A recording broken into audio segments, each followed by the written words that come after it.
Alright, so we are going to do the end of the course review. To start off, I wanted to draw something for you guys. If I had a right triangle that looks like this, okay, this is the angle, and if I was to, well, we remember the right triangles. We know that this is A, this is B, and this is C, right? Okay, if this is the angle that's right here, could you guys tell me what sine of the angle is? What is sine of theta? Good, the opposite over adjacent, so A over C. Okay, so opposite over, not adjacent, excuse me, hypotenuse. Okay, what is cosine? B over C. Good, adjacent over hypotenuse, so that's B over C. Good, what's tangent? Good, so it's A over B. Okay, now remember the doppelganger, what goes along with sine? Cosecant. Okay, cosecant of the angle is just the reciprocal. What's the reciprocal of A over C? It would just be C over A, right? Okay, now what goes with cosine? Secant.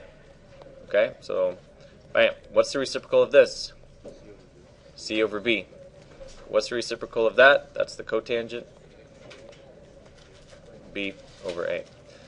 Now, let's go back to this and just look at this right triangle. If I was going to have this right triangle, I know a couple things about a right triangle. I know that if I have this leg and this leg, if I square both of those and add them together, I could get the hypotenuse. You guys remember the a squared plus b squared equals c squared? So if I have a squared plus b squared equals c squared, and let's just play around with this for a second.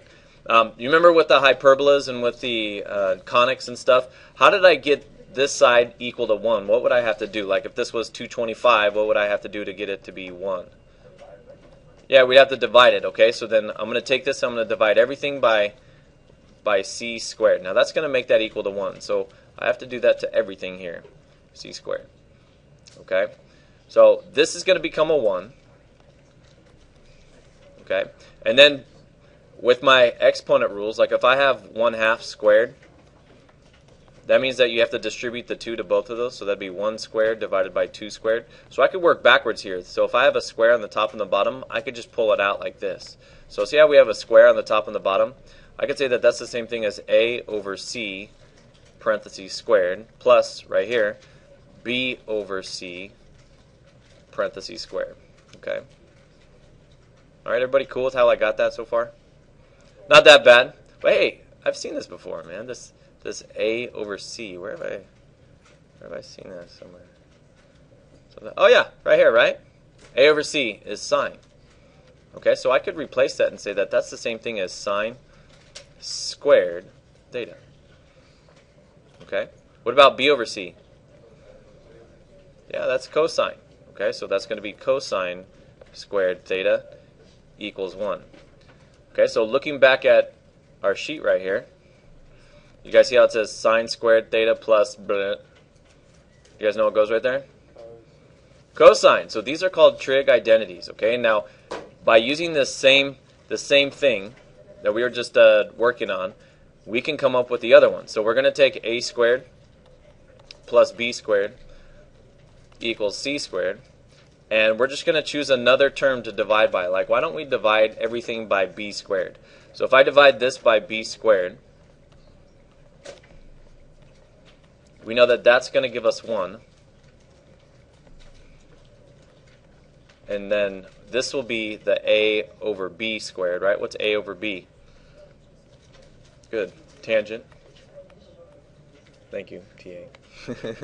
And then what's c over b? Secant. Okay, so that's our next trig identity. Now I'm going to say that you guys should try to figure out the last one. What should we divide by? It looks like you should try to divide everything by a, and then you'd be able to find out what this last piece of the puzzle is. Okay. Now the next thing that we're going to be looking at right here, where it says graph the equation, I need us to remember this. You guys remember doing these kind of things? Hopefully. And also you're going to need to know this one right here, where if you add something to a function, it's going to shift it up or down. If the number is on the inside with the x, it's going to move it left or right. over here, that's going to shrink it or stretch it vertically. This is the horizontal, reflecting over the x-axis, reflecting over the y-axis. Okay? Now, whenever I see a sine graph, it is really helpful if I just remember that sine just always looks like this. Okay? Starts at 0, comes up, and then goes down like that. Okay? And then cosine starts up high, goes down, and then flips around like that. Okay, that's just how it works. Now, I wonder if I look back here, if I have any of my charts. It doesn't look like we have our chart. But if you guys were to grab your chart, there's one that's up on the wall. If you guys grab the chart, that's going to help you when it comes to seeing that. Okay, so let me get this and then go like that. Okay, so cosine, this right here, this is affecting the amplitude, the wave height.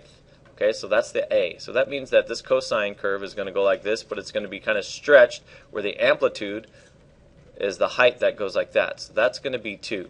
Now, since it's negative, that means it's going to be reflected over the x-axis. Okay, so this graph is just kind of, let's see if I can flip this over the x-axis. So it's going to look like this. Whoop. Or maybe not. Hold on. I could do a flip like this.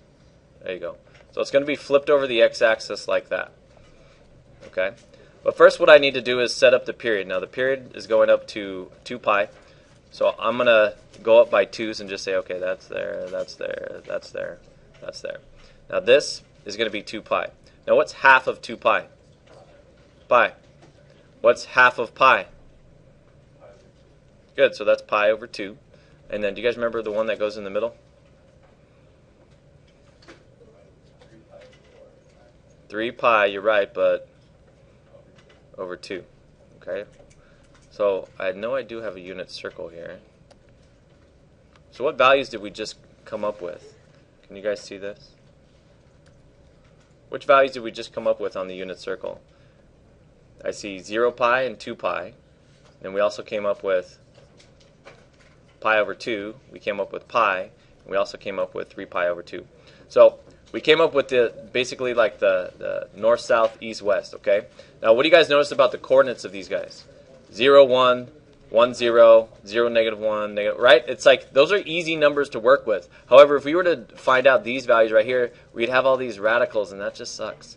Okay, so we don't want to deal with that. We're just going to use these key points when it comes to what we're about to graph. So let me go back and look at this and say, okay, cosine of 0 degrees. What's cosine of 0 degrees if we look at our chart up there? What's cosine of 0? It's 1, right? Okay, so what's 1 times negative 2? Okay, you guys could use your calculators if you want. 1 times negative 2, that's going to be... Good, negative 2, thank you. Okay, so negative 2 would be down here. Okay, now what about 90 degrees? What's cosine of 90 degrees? We're just looking at the chart, man. If this chart that's up on the wall is not going to help you if you guys don't know how to use it. So it's 0. What's 0 times negative 2? It's 0. Okay? Now 180, that's going to be negative 1. Cosine of 180 is negative 1. Negative 1 times negative 2 will be positive 2. And then 270 is going to be 0. And then this one's going to keep going down like this. Okay? Let me put that one right here. So now we know what our graph kind of looks like.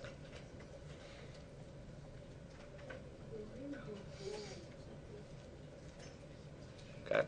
Just like what we predicted, right? Notice that it has an amplitude of 2, okay? Like it's going, the wave height is up 2 and it's going down 2, and then it's reflected over the x-axis. Now I would say that you guys should try this one and this one on your own. Okay? All right, next thing that we're going to do is this portion right here. We're just going to do the first part of number 3.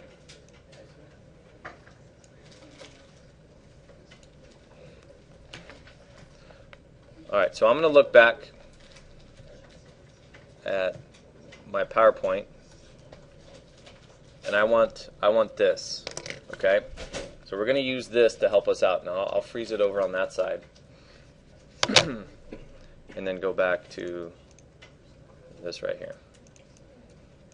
Okay, So to keep color coordinated, let's start with red, okay? Amplitude. What's the amplitude here? What's the number that's in front right here? It's a -4, but notice that thing, it says we have to take the absolute value. What's the absolute value of -4? 4. So that means that our amplitude is going to be 4. That makes sense? Okay. Now the period is going to be your B term. Now notice that there's a 3 right here, and if you were to distribute, right, that'd be 3t, and then this would be minus 3 pi over 6. We're not going to reduce it. We're just going to leave it like that. So that's your B term. This is your C term technically, okay?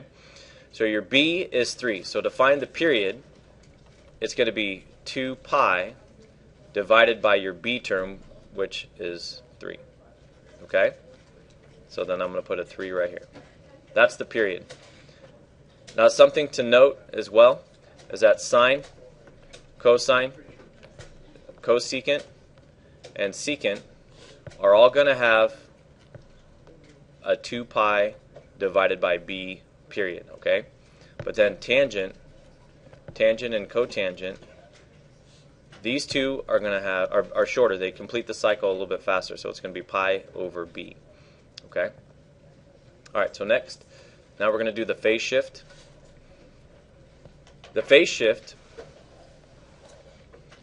that's going to be basically your C term divided by your B term. So if I took 3 over 6 and divided it by 3, well, I'd have to make that into a fraction and then multiply by its reciprocal.